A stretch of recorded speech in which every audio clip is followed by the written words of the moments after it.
we're sitting in Brooklyn right now. This is kind of an abandoned, it's not abandoned, it's a very empty building in Brooklyn. Yeah, the building is actually an old tire factory. Aereo needs a lot of power, bandwidth. It's a good spot for us. Can you just at a very high level describe what Aereo is? It's the first company that's figured out a way of creating an alternative for consumers outside of the cable bundle, the cable package for live television. You've got really small antennas. How have you managed to make those antennas provide reliable service and switch them from user to user reliably without them having to be huge, basically? First and foremost, a typical ATSC antenna is designed to look at all parts of the spectrum at the same time. Since ours is a switch system, meaning the consumer says, I'm interested in watching ABC, all of the channels are essentially 6 megahertz wide. So the Aereo antennas are soft antennas in the sense their characteristics change depending on what channel you're looking at. You said there were, how many antennas are there on each of those little boards you're showing us? So each board carries 160 antennas. Okay, and then how many people can you support from here? That room that you saw is capable of serving several hundred thousand. 700,000 people? Several hundred thousand customers. Just from that room. It's come to Aereo, whether or not you guys wanted it or like it. The idea of Aereo is literally an upstart company that's taking on the cable giants exists. I mean, you've been in court, you've been fighting the fight. Do you think of yourselves as renegades in that way? Aereo is so not. I mean, we spend so much time, money, resources in trying to figure out how to comply with the law, right? So that's not renegade. That's like the most compliant child in the room who's going through contortions to figure out how to comply. There's all kinds of cable channels that you can't get over the air, right? So if eventually your customers start demanding MTV or AMC or HBO, the way that you would provide them is by doing license deals, not building thousands of tiny little antennas. You know, I'm not sure what's going to happen.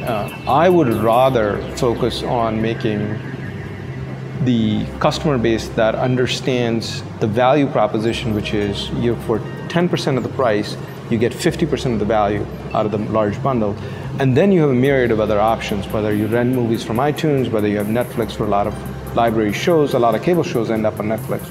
I would rather serve those people than to go recreate the cable bundle, because I just, personally as a consumer, I've never found appropriate balance of value and price in that. And I don't think that's the future. I think the future is a smaller number of what I call skinny live and deep libraries. People like on demand, they like the ability to say, I'm interested in 4 of these episodes, I'm gonna watch them back to back, and you know, I got 6 hours to kill, and that's what I'm gonna do. What's the next step for Aereo? I mean, what's interesting to me is that it really does seem like even if your goal isn't to recreate the traditional cable model and the traditional bundle and company, what you are recreating is you're the company people will buy live video from. What's the next step along that path for you? I don't know yet. I think it's too early. Here's the one thing that I more and more have sort of concluded. If you can put the consumer in the forefront and say, I'm willing to forego everything else for this particular customer or these sets of customers, you're gonna win.